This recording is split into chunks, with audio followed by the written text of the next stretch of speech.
Okay, this is our house after the big storm.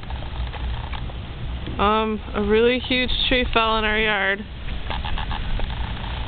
And our little baby tree got broken in half. The size of this thing. Aww. It's the main stalk of that tree. Both of our bird feeders broke. Look where that went. Our bird feeders are broken. The church has to pay for all of this. What about our table? What happened to our table?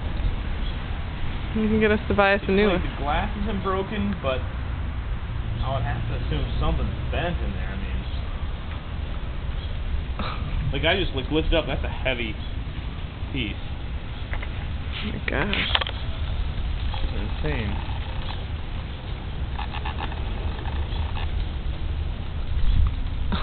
Insane, man. I have to think that, like, maybe lightning struck or something. I can't believe we didn't hear this. Well, I was in the basement.